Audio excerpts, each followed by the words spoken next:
Hello everyone. हम लोग बात कर रहे थे चैप्टर 12 ऑफ सीआरपीसी। इसका ये सेकंड पार्ट है। तो हम यहाँ सेक्शन 165 से देखने जा रहे हैं, search by police officer.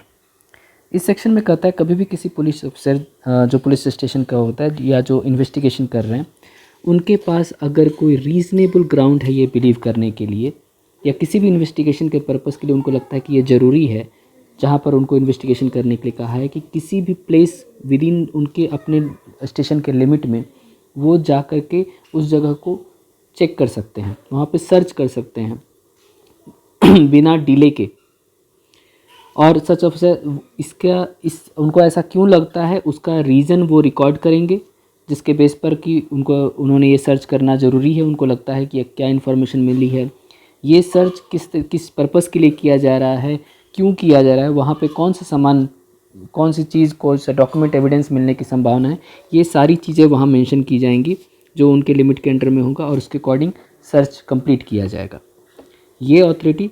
Police officer जो स्टेशन इंचार्ज होते हैं उनके पास होती है या जिनको इन्वेस्टिगेशन करने के लिए जिस पुलिस ऑफिसर को कहा गया उनके पास होती है। दूसरा सबसेक्शन है पुलिस ऑफिसर प्रोसीड करेंगे जैसा हो, वो इन पर्सन उसका सर्च करेंगे, यानी खुद जा कर के वहाँ पर सर्च कंडक्ट करेंगे। अगर कभी ऐसा हो कि वो खुद से नहीं जा सकते हों तो उस केस में अपने सबऑर्डिनेट किसी भी आदमी को वो कह सकते हैं, कोई भी ऑफिसर जो उनके सबऑर्डिनेट होगा उनको ये मेंशन कर सकते हैं। लेकिन ऐसा करने का जो उनको रीज़न होगा उनको रिकॉर्ड करना होगा इन राइटिंग, और उनको अपने सबऑर्डिनेट ऑफिसर को बोलेंगे कि जाकर के सर्च करने के लिए। ये जो ऑर्डर पास किया जाएगा वो ऑर्डर भी राइटिंग में होना चाहिए। किस जगह पे जाना है वो स्पेसिफाई करेंगे, किस चीज़ को ढूंढने के लिए जाना है वो स्पेसिफाई करेंगे, और जैसा स्पेसिफाई किया जाएगा उसके अकॉर्डिंग सबऑर्डिनेट ऑफिसर जा कर के सर्च करके लेकर के आएंगे। ये सबसेक्शन 3 था। सबसेक्शन 4 ये जो भी प्रोविज़न प्रोवाइड करता है जो जनरल सर्चेज के सेक्शन 100 में हमने पढ़ा था सीआरपीसी के, वो सारी चीज़ें यहाँ पर भी एप्लीकेबल होंगी। सबसेक्शन 5 कहता है जो भी ये रिकॉर्ड बनाया जाएगा सेक्शन 1 से लेकर सबसेक्शन 3 में, उसके अंदर में कोई भी जो रिकॉर्ड होगा उसकी एक कॉपी जो सबमिट की जाएगी वो फॉरवर्ड की जाएगी नियरेस्ट मजिस्ट्रेट को जिसके अंडर में ये मैटर आता है, और जो उस जगह का ऑनर है जहाँ पर सर्च किया जा रहा है या ऑक्यूपायर है उसको भी इसकी एक कॉपी दी जाएगी, सो दैट उसको पता होना चाहिए कि उसके जगह पे ये सारे चीज़ें पाई गई हैं, और ये फ्री ऑफ कॉस्ट उसको प्रोवाइड किया जाएगा। ये सेम कॉपी मजिस्ट्रेट को जो भी सेंड की जाएगी वहीं सेम कॉपी उस ऑनर और ऑक्यूपायर को भी दी जाएगी। ये कहता है हमारा सेक्शन 165। नेक्स्ट सेक्शन है हमारा 166। ये बोलता है when officer in charge of police station में require another to issue search warrant, यानी अगर कोई ऐसी जगह है जिसका सर्च करना हो जो किसी पुलिस स्टेशन के लोकल जुरिस्डिक्शन में नहीं आता है, ये सेम डिस्ट्रिक्ट में हो सकता है, दूसरी डिस्ट्रिक्ट में भी हो सकता है तो कभी भी अगर कोई officer in charge of police station को लगता है या जो सब इंस्पेक्टर के नीचे का कोई दूसरे ऑफिसर जो इन्वेस्टिगेशन कर रहे हों उनको लगता है कि किसी दूसरे पुलिस स्टेशन में कोई ऐसी चीज़ें मिल सकती हैं, चाहे वो सेम डिस्ट्रिक्ट में हो या किसी दूसरे डिस्ट्रिक्ट में हो, कोई किसी जगह पर जा कर के सर्च करना ज़रूरी है, तो उस केस में वो ऑफिसर उनको सर्च करने के लिए कहेंगे, और जिनको ये मिलेगा वो उस जगह पे जाकर के जिनके लोकल जुरिस्डिक्शन में आएगा उसके अकॉर्डिंग वो सर्च करने का उनको कहा जाएगा। सबसेक्शन 2 कहता है कि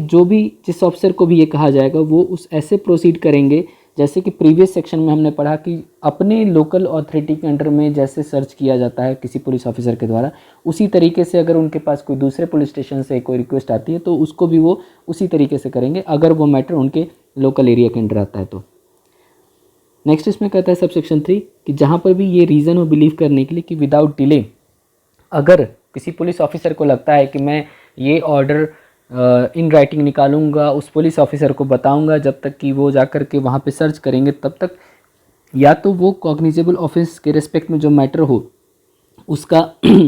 बहुत डिले हो सकता है, या फिर जब तक पहुंचा जाएगा ये एविडेंस जो है उसको या तो डिस्ट्रॉय कर दिया जाएगा या कंसील कर दिया जाएगा, वो तो वहाँ से या तो हटा करके कहीं छुपा दिया जाएगा या उस एविडेंस को अगर डिस्ट्रॉय किया जाएगा जब तक ये पूरे प्रोसेस में जो डिले होगा, तो उस केस में उस डिले को रोकने के लिए वो पुलिस ऑफिसर दूसरे एरिया में दूसरे लोकल जुरिस्डिक्शन में जा कर के भी सर्च कर सकते हैं किसी भी मैटर से रिलेटेड इन्वेस्टिगेशन करने के लिए।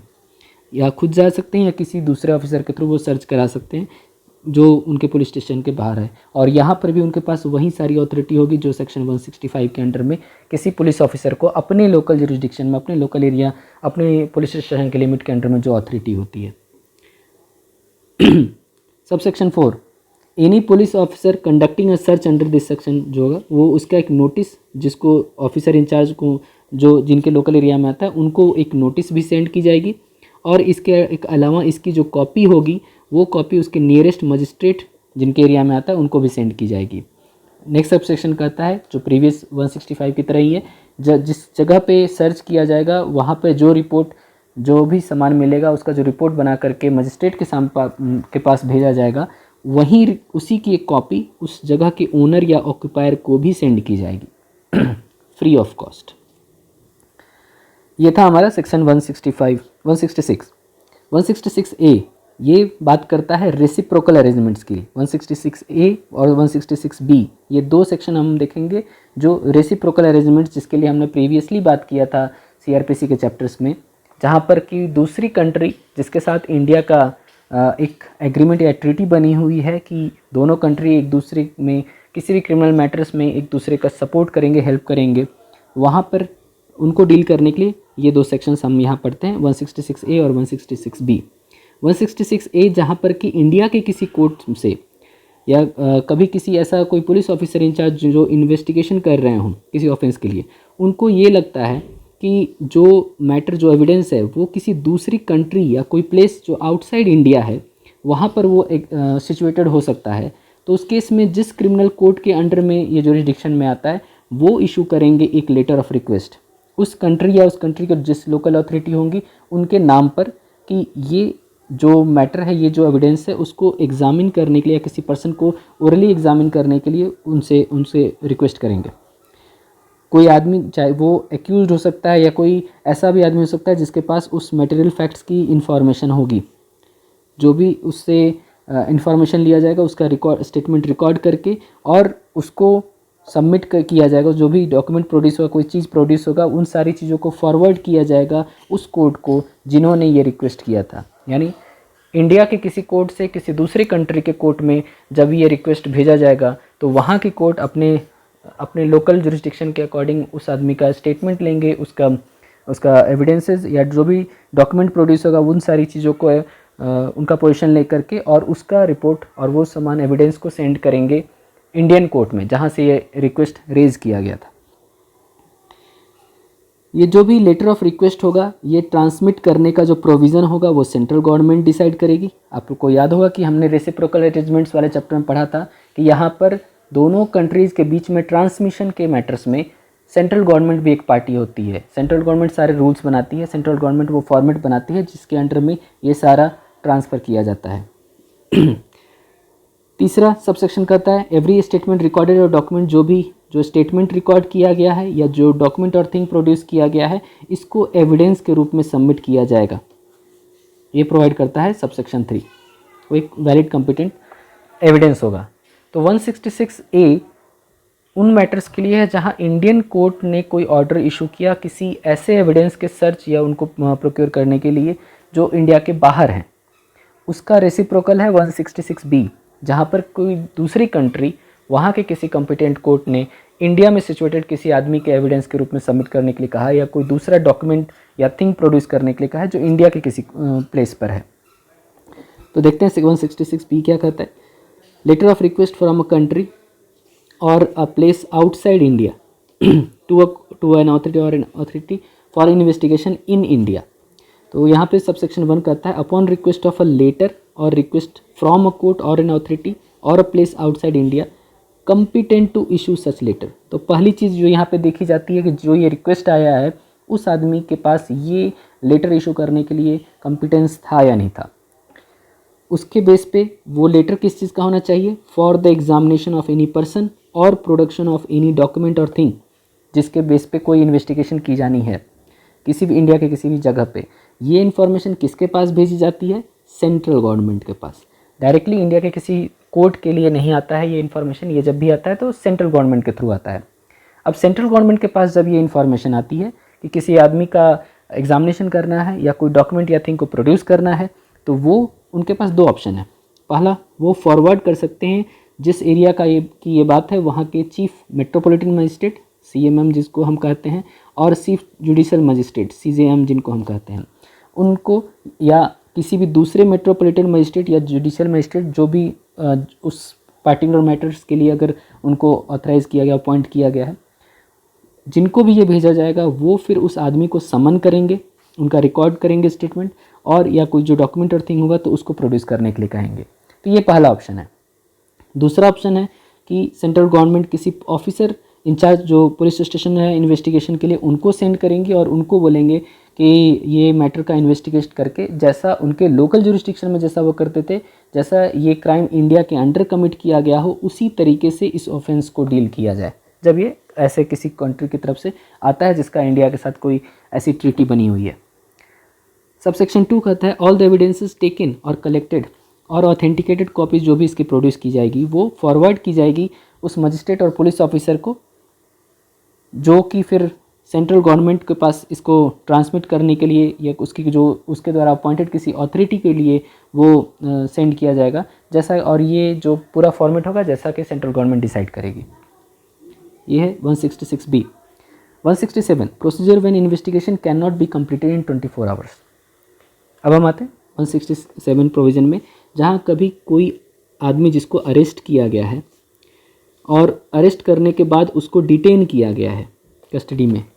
इन्वेस्टिगेशन के लिए हमने पढ़ा है कि जब भी किसी को अरेस्ट किया जाएगा 24 आवर्स के अंडर में उसको जिस एरिया में ऑफेंस हुआ है, जहाँ का नियरेस्ट मजिस्ट्रेट होते हैं, उनके कोर्ट में सबमिट करना होता है, excluding the time of travel. लेकिन अगर कभी ऐसा लगता है कि ये इस आदमी को 24 घंटे के अंदर में नहीं सबमिट किया जा सकता है, जो कि हमारा सेक्शन 57 के अंडर में मेंशन्ड है, और ऐसा करने के पीछे कुछ वैलिड रीज़न है, तो उस चीज़ को ध्यान में रखते हुए, और ये भी लगता है कि अगर इसको ऐसा ग्राउंड है कि ये एक्यूजिशन और ये जो इन्फॉर्मेशन प्रोवाइड की गई है वो वेल फॉर्म्ड है, यानी वो true to the knowledge of police officer है, तो वहाँ पर वो क्या करेंगे कि जो भी इन्वेस्टिगेशन होंगे जिनका कि रैंक सब इंस्पेक्टर के नीचे नहीं होना चाहिए, वो उस आदमी को और एक कॉपी भेजेंगे नियरेस्ट जुडिशियल मजिस्ट्रेट को कि इस आदमी की को इस रीज़न के वजह से हम 24 आवर के अंडर में नहीं आपके सामने लेके आ सके हैं, और ये जब भी उस आदमी को भी, जब ये रिपोर्ट भेजा जाएगा उसके साथ साथ उस आदमी को भी जिसको अरेस्ट किया गया है एक्यूज्ड को, उसको भी भेजा जाएगा मजिस्ट्रेट के पास। जो मजिस्ट्रेट इसको के सामने ये पेश किया जाएगा, सबसेक्शन 2 कहता है, वो क्या करेंगे कि वेदर ही वाज और has not jurisdiction to try the case, चाहे वो उनके अंडर आने वाला मैटर हो या ना हो, वो उसके डिटेंशन को ऑथराइज्ड करेंगे। अगर उनको लगता है कि ये मैटर, अगर उनको ये सही लगता है, तो इनको जो एक्यूज्ड है उसको मैक्सिमम 15 दिनों से कम के लिए, यानी मैक्सिमम 14 दिनों के लिए, मैक्सिमम 14 डेज़ के लिए इनको किसी भी आदमी को इसमें भेजा जा सकता है। मैक्सिमम जो ड्यूरेशन है 15 दिन से ज़्यादा नहीं होती है, बट इन जनरल एक 14 डेज़ का इनके कस्टडी मिलती है। तो वहाँ पर ऐसा तब होता है जबकि मजिस्ट्रेट को लगता है कि इसका डिटेंशन करना ज़रूरी है, इसको पुलिस कस्टडी में रखना ज़रूरी है फॉर द इन्वेस्टिगेशन जो है जो ऑफ द केस, उसके लिए ज़रूरी है कि आदमी को अभी नहीं छोड़ा जाए। और जहाँ पर कि उनका जुरिस्डिक्शन नहीं होता है to try the case for the commit for trial, और फर्दर डिटेंशन अगर ज़रूरी नहीं होता है, तो उस केस में वो क्या करते हैं कि उसके नियरेस्ट मजिस्ट्रेट जिनके जुरिस्डिक्शन में ये मैटर आता है उनको फॉरवर्ड करते हैं। तो इसको ऐसे समझिए, ये नियरेस्ट जो भी मजिस्ट्रेट होते हैं उनके पास भेजा जाता है कि इनका डिटेंशन करना ज़रूरी है, ये एक्यूज्ड जो पाया गया है उसका डिटेंशन करना ज़रूरी है। अब मजिस्ट्रेट के पास दो ऑप्शन है, या तो उनको लगता है कि ये डिटेंशन ज़रूरी है तो वो ऑथराइज़ करेंगे, अगर उनको लगता है कि ये डिटेंशन ज़रूरी नहीं है तो वहाँ पर भी वो उसको रिलीज़ करने का ऑर्डर नहीं करेंगे, वो इसके जो कॉम्पिटेंट मजिस्ट्रेट होंगे उनके पास इस रिपोर्ट को भेजेंगे कि आप डिसाइड कीजिए कि इसको छोड़ना है या इसको रखना है कस्टडी में। इसका सर्टेन कंडीशन है, प्रोवाइडेड दैट, पहला, magistrate may authorise the detention of the accused person otherwise than in custody of the police beyond the period of 15 days. 15 दिन से ज़्यादा अगर रखना है तो ये पुलिस की कस्टडी के बाहर उनको रखा जा सकता है, जिसको जुडिशियल कस्टडी कहा जाता है। अगर उनको ऐसा लगता है कि कोई एडिक्वेट ग्राउंड है जिसके वजह से कोई इनको डिटेन करना ज़रूरी है। और but no magistrate shall authorise the detention of the accused in custody under this paragraph for a total period. Maximum जो डिटेंशन के लिए कोई भी मजिस्ट्रेट ऑथराइज कर सकते हैं, उसके दो कंडीशन है। पहला 90 डेज़, जहां वो मैटर्स में जहां जिसकी सज़ा या तो डेथ होती है या फिर इम्प्रिजनमेंट फॉर लाइफ होती है या फिर कम से कम 10 साल की सज़ा होती है। ऐसे जो सीरियस ऑफेंसेस जो होते हैं, इन सारे मैटर्स के लिए मैक्सिमम 90 डेज़ का डिटेंशन ऑथराइज़ किया जा सकता है। 90 डेज़ के ऊपर डिटेंशन के लिए मजिस्ट्रेट ऑथराइज़ नहीं कर सकते हैं। और अगर कोई दूसरा मैटर इनके अलावा यानी 10 साल से कम के ऑफेंसेस के लिए या ऐसे ऑफेंसेस जिनमें डेथ और इम्प्रिजनमेंट फॉर लाइफ की सज़ा नहीं होती है, वहाँ पे मैक्सिमम 60 डेज़ की सज़ा दी जा सकती है। ठीक है, तो ये दो प्रोविज़न बनता है जिसमें मैक्सिमम पीरियड यहाँ पे मेंशन किया गया है, लेकिन ये पुलिस कस्टडी के बाहर होता है। And on the expiry of the said period of 90 और 60 डेज, जैसा भी लगे, accused person shall be released on bail, अगर वो बेल फर्निश कर सकता है। और जो भी आदमी जिसको भी बेल किया जाएगा उसको चैप्टर 33 जो हम सीआरपीसी में पढ़ेंगे उसके प्रोविजंस के अंडर में उसको डील किया जाएगा। ये हमारा सब सेक्शन 1 बोलता है। सब सेक्शन ये क्लॉज ए बोलता है। क्लॉज बी कहता है no magistrate shall authorise detention of the accused in custody under this section unless the accused is produced before him. ये जब भी डिटेंशन के लिए ऐसा किया जाता है तो एक्यूज्ड को पर्सनली वहाँ पर मजिस्ट्रेट के सामने पेश किया जाता है। और पहली बार जब करना हो, ऑथराइजेशन लेना हो डिटेंशन का, यानी अरेस्ट करने का 24 आवर के ड्यूरेशन के बाद, और या इसके बाद भी हर बार जब जब उनको पुलिस कस्टडी की रिक्वायरमेंट होती है तो सब्सिक्वेंटली हर बार एक्यूज्ड को इन पर्सन प्रेजेंट करना होता है। इसका सर्टेन एक्सेप्शन है, वो हम आगे देखेंगे, but in most of the cases वो एक्यूज्ड को मजिस्ट्रेट के सामने इन पर्सन प्रोड्यूस करना होता है पुलिस को। और magistrate further detention judicial custody में ये करेंगे on the production of accused either in person or through the medium of electro video linkage. या फिर पुलिस कस्टडी के लिए फेस टू फेस मजिस्ट्रेट देखते हैं, अगर जुडिशियल कस्टडी में भेजना है तो वहाँ पर इन पर्सन हो सकता है, या फिर वो इलेक्ट्रॉनिक वीडियो जो कैमरे के थ्रू उसके थ्रू अपीयरेंस उसका लेकर के वहाँ पर उसके अकॉर्डिंग वो ऑर्डर दिया जा सकता है। बट मजिस्ट्रेट बिना देखे ये डिटेंशन का फर्दर ऑर्डर नहीं साइन करते हैं। इसका clause C, no magistrate of the second class not specifically empowered by high court shall authorise detention in the custody. कोई भी ऐसे मजिस्ट्रेट जिनको कि हाई कोर्ट ने अगर ऑथराइज नहीं किया है और वो judicial magistrate of second class हैं, तो वो कभी भी किसी की कस्टडी को ऑथराइज नहीं कर सकते हैं कि उसको फर्दर डिटेन किया जाए कस्टडी में। यहाँ दो एक्सप्लेनेशंस हैं। पहला कि यहाँ पे एक्सपायरी ऑफ द पीरियड जो मेंशन की गई है, accused shall be detain in custody as long he does not furnish bail, जब तक वो बेल नहीं देता तब तक वो यहाँ पे माना जाएगा। दूसरा कि if any question arises whether the accused person was produced before a magistrate as mentioned, production of the accused person may be proved by his signature on the order. अगर वो आदमी इन पर्सन अपीयर है तो वो वहीं पे detention के order पे साइन करता है। अगर वो इलेक्ट्रॉनिक वीडियो के थ्रू, कैमरा के थ्रू अगर अपीयरेंस हुआ था तो वहाँ पर उसका सिग्नेचर उससे जाकर के लिया जाता है और उसके अकॉर्डिंग ये माना जाएगा कि ये आदमी वहाँ पर प्रेजेंट था। Provided further that in the case of a women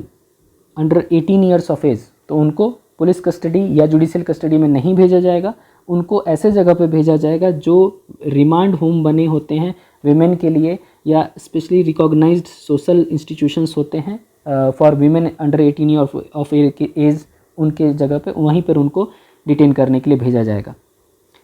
2A, not with anything content, अगर जो भी पुलिस ऑफिसर इंचार्ज होंगे पुलिस स्टेशन का, जो भी इन्वेस्टिगेशन करेंगे, जिनका कि रैंक सब इंस्पेक्टर के नीचे नहीं होना चाहिए, तो उस केस में अगर कोई जुडिशियल मजिस्ट्रेट अवेलेबल नहीं है नियरेस्ट में, तो उस जगह पर वो वहाँ पर एग्जीक्यूटिव मजिस्ट्रेट जो सबसे नज़दीक में मौजूद होंगे, जिनके पास ऐसी अथॉरिटी है कि वो जुडिशियल मजिस्ट्रेट या मेट्रोपॉलिटन मजिस्ट्रेट की तरह काम कर सकते हैं, ऐसे एग्जीक्यूटिव मजिस्ट्रेट के पास वो अप्रोच करेंगे। और इसके आगे का प्रोविज़न वही सारा है जो कि हम जुडिशियल मजिस्ट्रेट के लिए कंसर्न के लिए हमने पढ़ा था। यानी वहाँ पर भी वो सारे मैटर्स को रीड करेंगे, उसका रिकॉर्ड करेंगे रीज़न जिसके बेस पे उसके डिटेंशन ज़रूरी है, उस डिटेंशन को ऑथराइज़ करेंगे। लेकिन यहाँ जो जिस पीरियड के लिए वो डिटेन करने का ऑर्डर दे सकते हैं वो मैक्सिमम 7 डेज़ ही हो सकता है, 7 डेज़ से ज़्यादा नहीं हो सकता है। और अगर ऐसा करने के दौरान जब उन्होंने ऑर्डर किया, इसके बाद जो कॉम्पिटेंट जुडिशियल मजिस्ट्रेट वो अवेलेबल हो गए, उनके पास इसको मैटर को लेके जाया गया और उन्होंने फर्दर डिटेंशन के लिए अलाउ किया। तो जो एग्जीक्यूटिव मजिस्ट्रेट ने जितना ड्यूरेशन ऑलरेडी स्पेसिफाई किए हैं, जुडिशियल मजिस्ट्रेट जितना ड्यूरेशन स्पेसिफाई करेंगे उसमें से उसको माइनस कर दिया जाएगा। यानी मिस्टर ए को लेके जाया गया किसी एग्जीक्यूटिव मजिस्ट्रेट के पास, इन्होंने बोला 7 दिन के लिए इनको पुलिस कस्टडी में रखा जाए। तब तक के लिए इनको जो जुडिशियल मजिस्ट्रेट हैं वो अवेलेबल हो गए, उनके पास ये मैटर के लेके गया और उन्होंने कहा कि 12 दिन के लिए इनको इस मिस्टर ए को डिटेन किया जाए। तो यहाँ जो 12 दिन का पीरियड होगा उसमें से जो ऑलरेडी 7 दिन का पीरियड इन्होंने मेंशन किया है वो माइनस किया जाएगा। 7 दिन वो इसके एग्जीक्यूटिव मजिस्ट्रेट के ऑर्डर के अकॉर्डिंग वो पुलिस कस्टडी में रहेंगे और इसके अलावा 5 दिन जो बचेगा वो जुडिशियल मजिस्ट्रेट या मेट्रोपॉलिटन मजिस्ट्रेट के ऑर्डर के अकॉर्डिंग पुलिस कस्टडी में रखा जाएगा। Next, provided that where before the expiry of period, अगर एग्जीक्यूटिव मजिस्ट्रेट जो भी रिकॉर्ड होगा वो नियरेस्ट जुडिशियल मजिस्ट्रेट को सेंड करेंगे, जो कॉपीज़ ऑफ एंट्रीज डायरी में मेंशन की गई थी जिसके बेस पर ये सारा इन्वेस्टिगेशन किया गया है, वो सारी चीज़ें रिलेवेंट फैक्ट्स जो भी उनके सामने रखा गया था वो सारी कुछ वो जुडिशियल मजिस्ट्रेट के पास उसकी कॉपी सेंड करेंगे। सबसेक्शन 3 बोलता है magistrate authorising such detention in police shall record his reason for so doing. और इसके बाद मजिस्ट्रेट जब भी कोई अदर देन सीजीएम के अगर कोर्ट में अगर जिन्होंने ये ऑर्डर इशू किया है तो फिर उसकी एक कॉपी सीजीएम को भी सेंड की जाएगी। इसके बाद सबसेक्शन 5 कहता है in any case triable by magistrate, जहाँ पे समन का मैटर, अगर समन केस का मैटर हो, जो हम आगे देखेंगे सीआरपीसी में कि समन केसेस का क्या प्रोसीजर होता है, बट यहाँ ये सेक्शन ये प्रोवाइड करता है कि समन्स केसेस में कोई भी मजिस्ट्रेट जो भी ये इन्वेस्टिगेशन जहाँ पे अगर 6 महीने के ड्यूरेशन के अंदर में ये कंप्लीट नहीं किया जाता है जिस दिन इसको अरेस्ट किया गया है किसी अक्यूज्ड को, तो फिर वहाँ पे फर्दर इन्वेस्टिगेशन करने के लिए ऑर्डर को स्टॉप कर देंगे, अनलेस कि अगर उनको लगता है कि कोई ऐसा स्पेशल रीज़न है जिसके वजह से ये कंटिन्यू करना ज़रूरी है in the interest of justice, अगर इसको कंटिन्यू करना ज़रूरी है 6 मंथ्स के बियॉन्ड तो वो कर सकते हैं। सबसेक्शन 6 कहता है where any order stopping further investigation, जो किया जाता है जो पिछले सेक्शन में हमने पढ़ा, तो उस केस में ये मैटर सेशन जज के सामने ले जाया जा सकता है और सेशन जज इस ऑर्डर को रिवर्स कर सकते हैं। यानी उन्होंने अगर कहा था इस मैटर को बंद कर दो, तो सेशन जज इसको कैंसिल करके बोलेंगे कि नहीं आप इसको कंटिन्यू कर सकते हो, लेकिन जब भी ये करेंगे तो उसका ऑर्डर का रीज़न उनको रिकॉर्ड करना पड़ेगा और इसके अकॉर्डिंग वो चाहे तो बेल का प्रोविज़न दे सकते हैं, चाहे तो बेल नहीं दे सकते, जैसा उनको सही लगे मैटर जो उनके सामने रखा गया है उसके अकॉर्डिंग वो डिसीजन लेते हैं। नेक्स्ट 168 में report of investigation by subordinate police officer, हमने पीछे भी पढ़ा था कि जब भी कोई कोर्ट में अपीयरेंस होता है तो उसके लिए स्टेट गवर्नमेंट डिसाइड करती है कि कौन ऑफिसर किसी एरिया के लिए वो मैटर को रिप्रेजेंट करेंगे। तो अगर कोई इन्वेस्टिगेशन किसी सबऑर्डिनेट पुलिस ऑफिसर के द्वारा की गई है तो वो अपनी रिपोर्ट बना करके उस officer in charge of police station को सबमिट करेंगे। 169 release of accused when evidence is deficient, अगर कभी इन्वेस्टिगेशन में के दौरान ये पता चलता है कि जो मैटर है कोई सफिशिएंट एविडेंस अपीयर नहीं होते हैं या रीजनेबल सस्पिशन जो था वो जस्टिफाई नहीं करता है इस एक्यूज्ड को मजिस्ट्रेट के पास ले जाना, यानी पुलिस को लगता है कि ये केस में इतना मैटर नहीं है कि जिसके बेस पे ये सही साबित हो कि ये क्राइम हुआ, ये ऑफेंस हुआ है, तो उस केस में जो भी ऑफिसर है वो जो आदमी अगर कस्टडी में है तो उसको रिलीज़ कर सकते हैं एक बॉन्ड बना करके, चाहे सिक्योरिटी के साथ हो या विदाउट सिक्योरिटी है। और उनको जब कोर्ट में बुलाया जाएगा, जब मजिस्ट्रेट के सामने बुलाया जाएगा जिनके अंडर का ये मैटर है, तो उनके सामने अपीयर होने के लिए कहा जाएगा। ये बोलता है section 169। Section 170 cases to be sent to magistrate when evidence is sufficient, अगर मैटर 169 में हमने पढ़ा कि जहाँ पर एविडेंस सफिशिएंट नहीं है यानी डेफिशिएंट है, तो जितना चाहिए उससे कम है वो हुआ डेफिशिएंट का मैटर, और सफिशिएंट मतलब जितना चाहिए उतना है, तो उस केस में सबसेक्शन 1 कहता है अगर इन्वेस्टिगेशन में कभी police officer in charge police station को ऐसा लगता है कि सफिशिएंट एविडेंस उनके पास है या रीजनेबल ग्राउंड उनके पास है किसी भी एविडेंस से रिलेटेड, तो वो उस एक्यूज्ड को जो कस्टडी में वो मजिस्ट्रेट के सामने वो उसको सबमिट किया जाएगा और उस एक्यूज्ड को जैसा वो लोग बोलेंगे एक पुलिस रिपोर्ट के साथ उनको सबमिट करेंगे और ये एक्यूज्ड को जैसा उस ट्रायल में क्राइम किया गया है उसके अकॉर्डिंग रखा जाएगा। यहाँ पे फिर दो प्रोविज़न होता है कि ये ऑफेंस बेलेबल है या नॉन बेलेबल है। अगर वो बेलेबल है तो उस आदमी, और वो आदमी अगर बेल बॉन्ड बना करके सिक्योरिटी देने के लिए अवेलेबल है, राज़ी है, उसके पास वो सिक्योरिटीज़ अवेलेबल है, तो उस केस में उसको रिलीज़ किया जा सकता है। लेकिन ये बॉन्ड में ये मेंशन होगा कि जिस दिन मजिस्ट्रेट के सामने रखा जाएगा उस दिन उसको अपीयर होना होगा, और अगर ये अवेलेबल नहीं है तो फिर उसको नहीं रिलीज़ किया जाएगा, उसको डायरेक्टली मजिस्ट्रेट के सामने अपीयर होने को कहा जाएगा। ये सबसेक्शन 1 कहता है। सबसेक्शन 2 कहता है when the officer in charge of police station, जो भी यहाँ पे होते हैं, वो फॉरवर्ड करेंगे मजिस्ट्रेट के सामने, या फिर अगर सिक्योरिटी रखी गई है तो वो उसको सेंड करेंगे मजिस्ट्रेट के सामने। उस केस में भी जो भी वेपन या कोई दूसरे आर्टिकल उसके पास से मौजूद मिलेंगे, वो सारी चीज़ों को भी कोर्ट के सामने, मजिस्ट्रेट के सामने प्रोड्यूस किया जाएगा। इसके अलावा जो भी कंप्लेनेंट थे उसके लिए कहा जाएगा कि, या फिर वो कंप्लेनेंट या इसके अलावा ऐसे सारे लोग जिनके पास इस केस की पूरी जानकारी है, फैक्ट्स और सर्कमस्टांसेस की, उनको अपीयर होने के लिए कहा जाएगा। ये अपीयरेंस जो उनके लिए कहा जाएगा वो एक बॉन्ड बना करके कहा जा सकता है, लेकिन ये बॉन्ड जो होगा वो उनका पर्सनल बॉन्ड होगा। Prosecutor give evidences in the matter of discharge against the accused. Subsection 3 कहता है if the court of CGM, अगर यहाँ बॉन्ड में मेंशन्ड है, तो उस केस में कोई भी दूसरे मजिस्ट्रेट जो सीजीएम के अंडर में आते हैं इंक्वायरी के लिए, वो प्रोवाइड करेंगे रीजनेबल नोटिस कोर्ट के सामने for is given to such complainant और पर्सन। सबसेक्शन 4 कहता है the officer in charge of the presence of bond is executed shall deliver a copy to one of the person जिन्होंने execute किया है, and shall send the magistrate the original with his report. जो officer in charge होंगे, जो bond execute जिन लोगों के सामने किया गया है, उनको भी उसकी एक कॉपी सबमिट की जाएगी। ये था सबसेक्शन 170। 171 कहता है complainant and witnesses not to be required to accompany police officer and not to be subjected to restraint. यानी जिसने इन्फॉर्मेशन दी थी, जिसने कंप्लेन किया था किसी ऑफेंस के बारे में,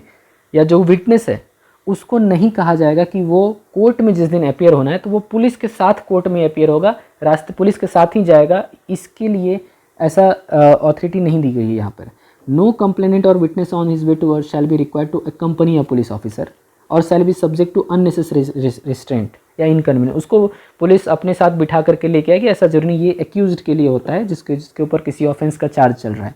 जो कंप्लेनेंट और विटनेस हैं उनको पुलिस लेकर के नहीं आती, वो खुद पहुँचते हैं। प्रोवाइडेड दैट अगर कोई कंप्लेंट और विटनेस रिफ्यूज़ करता है अटेंड होने से, वो बोलता है मैं नहीं आऊँगा, कंप्लेनेंट उसने दिया है या विटनेस है जिसके पास इंफॉर्मेशन है कि उसके से अगर वो रिफ्यूज़ करता है या फिर वो बॉन्ड नहीं बनाता है, जैसा कि सेक्शन 170 में मेंशन किया गया था, तो उस केस में पुलिस ऑफिसर इंचार्ज जो हैं वो उसको कस्टडी में रख सकते हैं तब तक के लिए जब तक कि उसको वो बॉन्ड ना बना ले, या फिर जब तक उसको ये केस कंप्लीट नहीं किया जाता है। ये बोलता है सेक्शन 171। 171 जो बात करता है पुलिस डायरी की, 172 जो बात करता है पुलिस डायरी की। यहाँ बोलता है कि सबसेक्शन 1 कोई भी हर पुलिस ऑफिसर जो होता है जो इन्वेस्टिगेशन करते हैं वो डे टू डे की एंट्री करते हैं जो भी इन्वेस्टिगेशन में हो रहा है एक डायरी में, जिसका कि फॉर्मेट स्टेट गवर्नमेंट बना करके देती है, जिसको हम पुलिस डायरी कहते हैं। इसमें वो टाइम जब से कि इन्वेस्टिगेशन शुरू हुआ, जब से उनके पास इन्फॉर्मेशन पहुँचा, जिस टाइम पर उन्होंने इन्वेस्टिगेशन शुरू की, जिस समय उन्होंने इन्वेस्टिगेशन क्लोज़ की, जिस भी जगह या जितने सारे जगह पे वो गए, जितने सारे लोगों का स्टेटमेंट लिया, वो सारे सर्कमस्टांसेस और सबका इन्फॉर्मेशन जो इन्होंने मेंशन किया है, वो सारी चीज़ें इनके पुलिस डायरी में वहाँ मेंशन की जाएगी। उसका रिकॉर्ड पुलिस ऑफिसर को रखना होता है। 1A प्रोवाइड करता है कि जो विटनेसेस के स्टेटमेंट लिए जाते हैं उसको भी रिकॉर्ड करके रखा जाता है ये केस डायरी में। 1B कहता है ये जो डायरी रहेगी वो एक वॉल्यूम और ड्यूली पेजिनेटेड होती है। इन द वॉल्यूम और ड्यूली पेजिनेटेड का मतलब इसका एक सीरियल नंबर होता है, पेज की हर इंफॉर्मेशन का एक नंबरिंग रहता है, और इसके बीच में जो एंट्री की जाती हैं वो उसके साथ अगर कुछ टेम्परिंग की जाती है तो वो भी एक वैलिड एविडेंस बनता है। ये ड्यूली एक रिकॉर्ड, ऑफिशियल रिकॉर्ड माना जाता है और कोर्ट में उसी तरीके से सबमिट करना होता है। सबसेक्शन 2 कहता है एनी क्रिमिनल कोर्ट में send for police diaries in a case under inquiry and may use such diaries not as evidence but to aid in such inquiry. ये जो भी पुलिस डायरी रखी जाती है ये एक बहुत वैल्यूएबल इन्फॉर्मेशन होता है, लेकिन ये एविडेंस नहीं होता है। ऐसा इसलिए होता है कि अगर एविडेंस उसको मान लिया जाएगा तो पुलिस ऑफिसर अपने मर्जी से जैसा उनको सही लगेगा उसके अकॉर्डिंग जो भी चाहे वो मेंशन करेंगे, और चूंकि ये अगर ये एविडेंस है तो उसको सही माना जाएगा। तो ऐसा नहीं होता है, एविडेंस के रूप में उसको ट्रीट नहीं किया जा सकता है, लेकिन उसमें जो इन्फॉर्मेशन मेंशन होती है वो किसी भी इंक्वायरी या ट्रायल के लिए उसको हेल्प करने के लिए वो बहुत वैल्यूएबल इन्फॉर्मेशन माना जाता है। ठीक है। नेक्स्ट सबसेक्शन 3, कभी भी कोई एक्यूज्ड या उनके किसी एजेंट के को ये अथॉरिटी नहीं होती है कि वो ये पुलिस डायरी की डिमांड करें, ना ही उनको वो इंटाइटल्ड होते हैं कि सिर्फ उनका नाम उसमें मेंशन किया गया है, अगर उनका नाम मेंशन किया गया है उस डायरी में तो इसकी वजह से उनको उनके पास ये हक बनता है कि उनको वो दिखाया जाए, ऐसा नहीं होता है। लेकिन अगर कभी कोई पुलिस ऑफिसर उसको यूज़ करता है उसको रिफ़्रेश करने के लिए मेमोरी के लिए, तो फिर वहाँ पे उसको देख सकते हैं। कोर्ट उसके उनके किसी पुलिस ऑफिसर के वर्सन को कंट्राडिक्ट करने के लिए उसका यूज़ किया जा सकता है, जो भी सेक्शन 160 और 145 में हमने पढ़ा इंडियन एविडेंस एक्ट के अंडर में, वो सारी चीज़ें यहाँ पर भी वैलिड होंगी। इसके अलावा 173 सेक्शन कहता है report of police officer on completion of evidence investigation. जब ये पूरा प्रोसेस हो जाता है, पुलिस ऑफिसर इन्वेस्टिगेशन कर लेते हैं,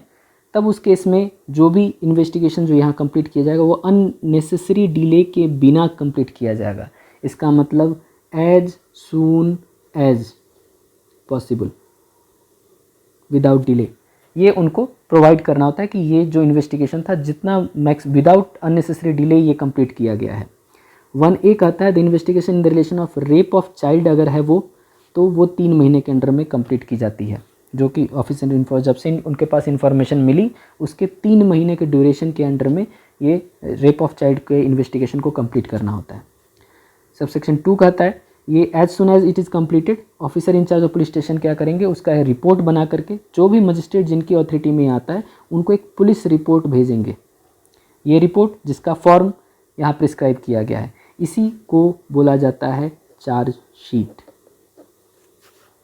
तो इसमें क्या क्या चीज़ें होती हैं, सबसे पहले जितने पार्टीज होते हैं उनके नाम, जो भी इन्फॉर्मेशन मिली रहती है जिसके बेस पे ये इन्वेस्टिगेशन शुरू होता है उसका नेचर, जो भी नेम ऑफ पर्सन जो विटनेसेस के रूप में यहाँ पे अपेयर होते हैं जिनके पास इसकी जानकारी है कि क्या क्या इस केस से रिलेटेड फैक्ट्स और सर्कमस्टांसेस हैं, वो लोग आते हैं, उनके बारे में डिटेल मेंशन होता है। इसके बाद ये मेंशन होता है कि ये ऑफेंस जो अकर किया गया है वो किसके, अगर उनको लगता है कि ये किया गया है कि नहीं किया गया है, अगर किया गया है तो किसके द्वारा किया गया है।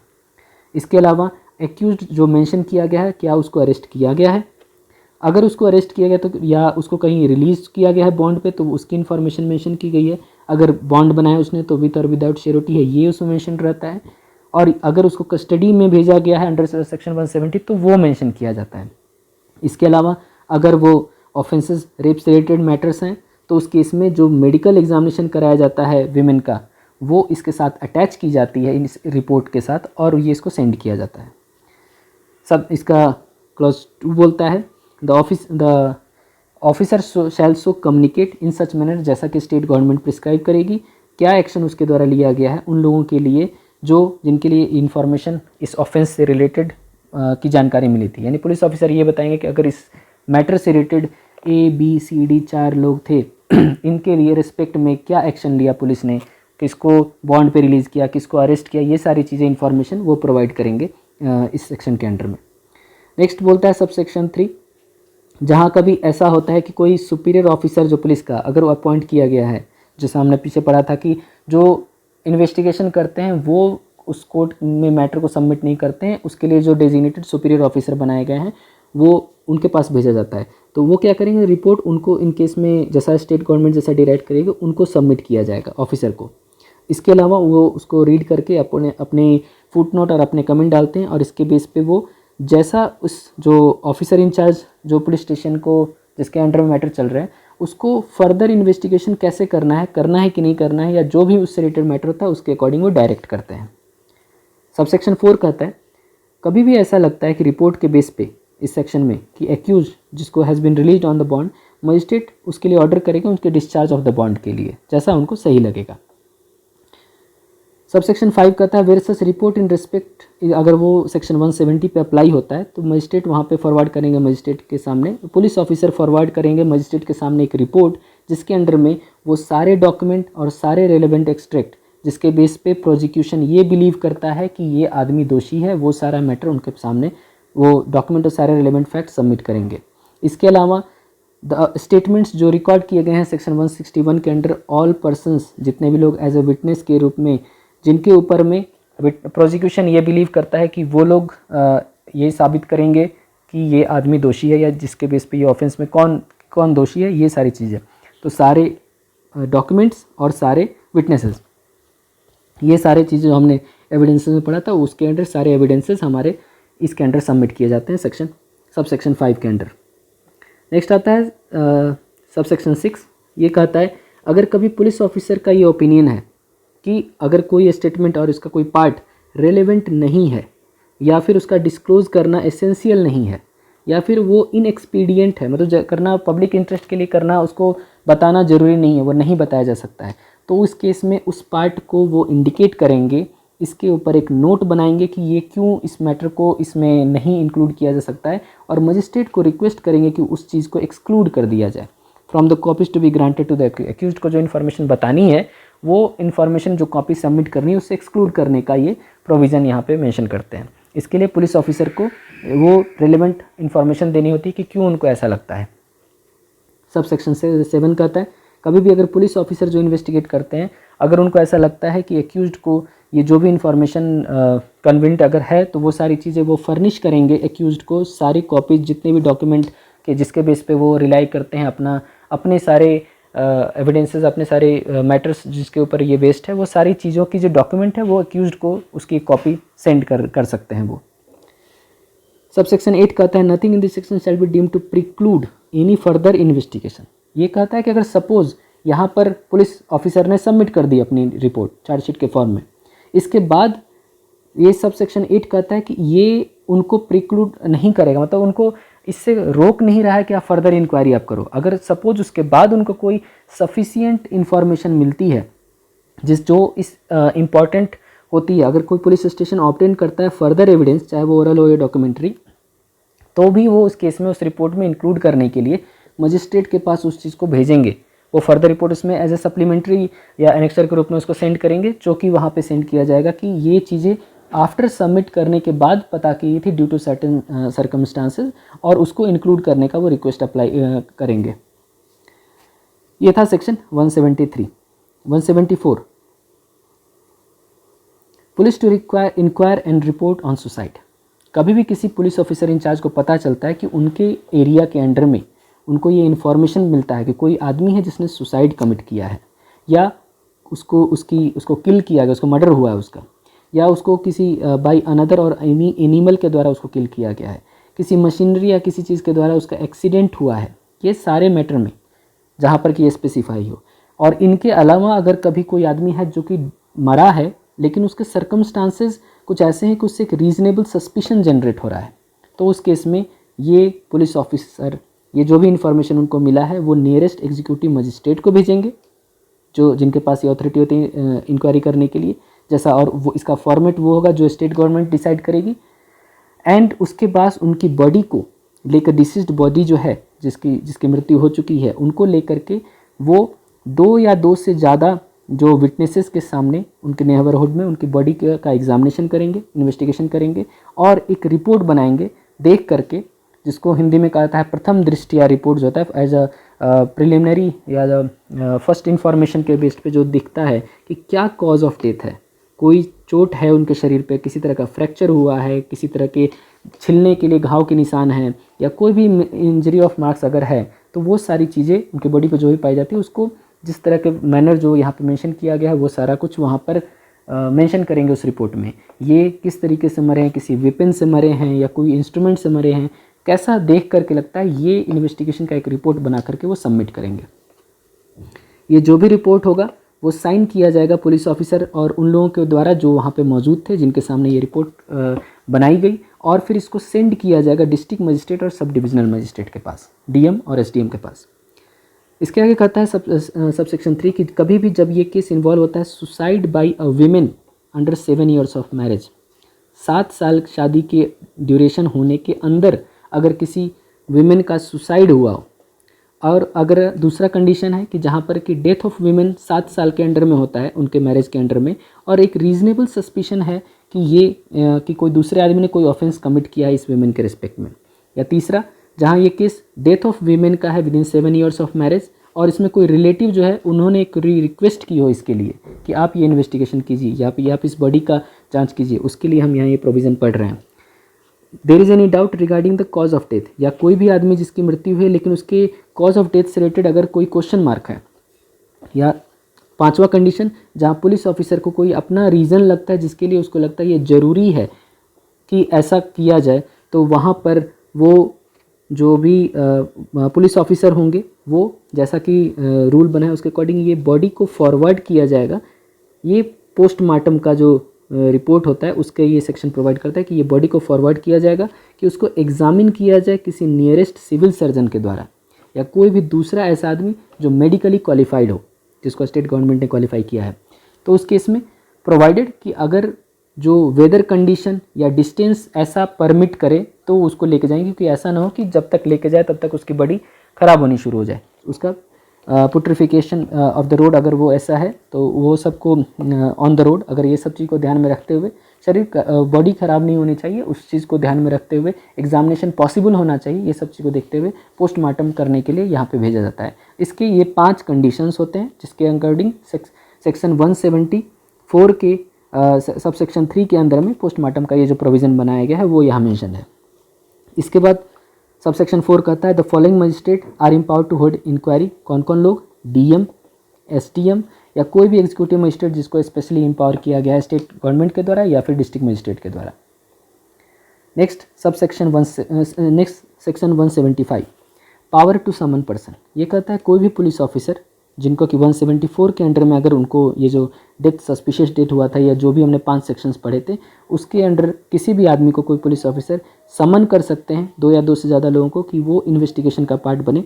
ताकि वो वहाँ पर साइन करेंगे जो भी इन्फॉर्मेशन वो उनके सामने देखेंगे और वो एज ए विटनेस अपीयर होगा, ताकि पुलिस ऑफिसर अपनी मर्जी से कुछ नहीं लिख दिया है, उसके लिए उनको प्रूफ चाहिए होता है 2 लोगों का एज ए विटनेस के रूप में। तो वो जो भी जिनके पास भी ये फैक्ट से रिलेटेड मैटर्स होंगे उनके सामने ऐसे लोग जिनको इसकी जानकारी होती है उन सभी को समन की जाएगी और वो एक बॉन्ड बनाएंगे कि वो वहाँ पे आने के लिए बाउंड होंगे और जो भी क्वेश्चंस उनसे पूछे जाएगा उन सभी का आंसर देने के लिए वो बाउंड होंगे। अदर देन वैसे क्वेश्चन जहाँ की वो उनके खुद के लिए कोई क्रिमिनल चार्ज या कोई पेनल्टी या फॉरफीचर जब्ती जिसको हम बोलते हैं वो सारी चीज़ों के लिए उन पर प्रोविज़न नहीं बनता, उनका खुद के एक खिलाफ कोई केस नहीं होता, उनको छोड़ करके बाकी सारे जो क्वेश्चन हैं उनका आंसर वो देने के लिए वो बाउंड होते हैं। सबसेक्शन 2 कहता है अगर कोई भी ऐसा फैक्ट डिस्क्लोज नहीं करता है कि कोई कॉग्निजेबल ऑफेंस हुआ है तो उस केस में ये सारे जो लोग रहते हैं उनको पुलिस ऑफिसर मजिस्ट्रेट के सामने अटेंड होने के लिए वो नहीं कह सकते हैं। ये सेक्शन 175 था। और अभी जो हम पढ़ने जा रहे हैं इसका 176 सेक्शन ये बोलता है inquiry by magistrate into cause of death. इसमें कहता है कभी भी ऐसा लगता है कि जो भी हमने सेक्शन 174 में बना था 1 और 2 जो पढ़ा था जो वीमेन ऑफ के लिए था, जो 7 साल के मैरिज के अंडर में अगर उनका डेथ हुआ है तो उस केस में नियरेस्ट मजिस्ट्रेट जो होते हैं वो इंक्वायरी करेंगे, इंक्वेस्ट करेंगे किसी को इस केस के लिए कि कोई मजिस्ट्रेट जो भी एम्पावर्ड हो वो इंक्वायरी करे कि ये डेथ कैसे हुई थी। और इसके लिए उसका इंक्वायरी करने के साथ ही साथ वो क्या करेंगे कि इन्वेस्टिगेशन पुलिस ऑफिसर करेंगे या जैसा उनको लगेगा ऑल द पावर्स जो भी उनके पास इंक्वायरी से रिलेटेड चाहिए वो सारे पावर सारी अथॉरिटी उनके पास उनको दी जाएगी। ये इसके अलावा कंडीशन है कि अगर कभी ऐसा होता है कि कोई आदमी मर जाता है या अचानक से गायब हो जाता है जिसका कोई रीज़न नहीं मिलता है या कोई रेप एलिजेड होता है किसी वीमेन पे,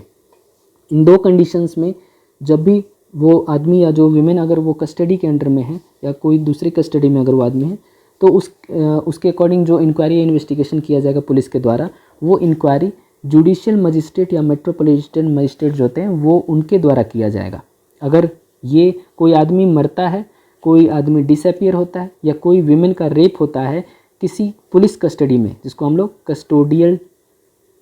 टॉर्चर के अंडर समझते हैं, तो ये जो जितने मैटर्स होते हैं कस्टोडियल टॉर्चर के रिलेटेड उसके लिए अगर जब कोई ऐसा मैटर होता है उसका इन्वेस्टिगेशन जुडिशियल मजिस्ट्रेट या मेट्रोपॉलिटन मजिस्ट्रेट कर सकते हैं जिनके लोकल जुरिस्डिक्शन में ये मैटर आता है। इसके बाद आता है subsection 2 magistrate holding such an inquiry shall record the evidence जो भी इस कनेक्शन में होगी और जैसा प्रिस्क्राइब करेंगे according to the circumstances of the case. Subsection 3 कहता है कि whenever such magistrate considers it expedient उनको जब ऐसा सही लगता है तो वो डेड बॉडी का एग्जामिनेशन करा सकते हैं, उसको इंटर कर सकते हैं और उसके डेथ के रीज़न को डिस्कवर करने के लिए ऐसा किया था। मजिस्ट्रेट उनकी बॉडी को डिसइंटर और एग्जामिन कर सकते, मतलब अगर उसको दफनाया गया है तो उसको बाहर निकाल करके उसका एग्जामिनेशन कराने के लिए वो कर सकते हैं, या बॉडी अगर कहीं रखी गई है तो उसको उसके इन्वेस्टिगेशन किया जा सकता है किसी डॉक्टर के द्वारा, किसी सिविल सर्जन के द्वारा। सबसेक्शन 4 कहता है जब ये इंक्वायरी हेल्ड की जाती है, मजिस्ट्रेट जहाँ तक प्रैक्टिकेबल होगा जो मरा है उसके रिलेटिव को भी बोलेंगे कि वो वहाँ पे मौजूद रहे, प्रोवाइडेड कि उनका नाम और एड्रेस पता होना चाहिए। अगर ऐसे आदमी के रिलेटिव्स का नाम एड्रेस नहीं पता है तब फिर वहाँ पर उनको नहीं बुलाया जाएगा, और ये जो लोग होंगे जो उनके रिलेटिव्स होंगे वो प्रेजेंट रहेंगे इस पूरी इंक्वायरी के दौरान। सबसेक्शन 5 कहता है ये जो भी जुडिशियल मजिस्ट्रेट या मेट्रोपॉलिटन मजिस्ट्रेट या एग्जीक्यूटिव मजिस्ट्रेट या पुलिस ऑफिसर इंक्वायरी करेंगे इस सबसेक्शन में, वो 24 आवर्स के अंदर डेथ ऑफ द पर्सन के अंडर में उनकी बॉडी को फॉरवर्ड करेंगे किसी सिविल सर्जन के पास या कोई दूसरे मेडिकली क्वालिफाइड पर्सन के लिए, तो वो उसका पोस्टमार्टम कंप्लीट करें। यहाँ पे रिलेटिव में पेरेंट्स, चिल्ड्रेन, ब्रदर, सिस्टर और स्पाउस, ये सारे लोग इसके अंडर में आते हैं। तो यहाँ पे हमारा चैप्टर 12 कंप्लीट होता है, और आज के इस वीडियो के लिए इतना ही। आगे हम लोग नेक्स्ट वीडियो में पढ़ेंगे। Thank you very much.